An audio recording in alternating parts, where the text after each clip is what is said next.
Exercice 9, page 187. Nous nous intéressons au système livre, qui est entouré du système table, et puis d'un troisième système qui n'est pas mentionné mais qui est forcément présent, c'est tout simplement la planète Terre. Alors, dans la question 1, plutôt A, le système étudié, c'est le livre, d'accord? Donc le système livre est le premier que nous étudions, sachant qu'après, nous aurons d'autres systèmes. Alors, le système étudié sera entouré d'une ellipse, et les autres systèmes, à savoir la table et la Terre, seront représentés dans des rectangles.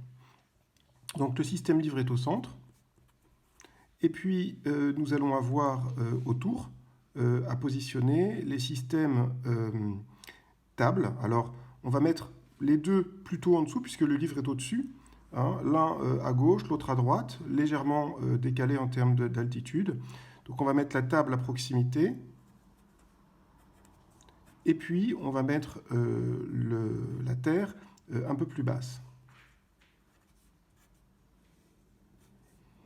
Donc voilà les systèmes. Il nous reste à placer les interactions par des doubles flèches, sachant que la double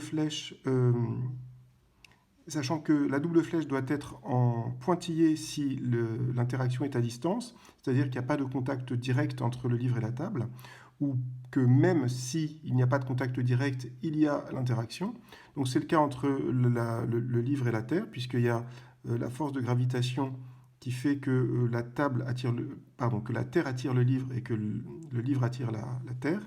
Et puis on a parallèlement, ou plutôt pendant le même temps, une interaction par contact, donc avec une flèche double pleine entre le livre et la table. Ça, c'était pour la question A. Pour la question B, nous allons avoir à étudier la table le bureau comme système principal. Donc on recommence avec la table. Enfin, j'aurais dû écrire bureau, mais peu importe. Donc cette fois-ci, comme c'est le système étudié, je le mets dans une ellipse. Et puis, les deux autres systèmes que je dois représenter sont au-dessus, donc le livre, et en dessous, la Terre. Là, peu importe, hein, c'est plus en termes d'altitude. J'aurais pu les mettre parfaitement alignés verticalement. Je ne l'ai pas fait.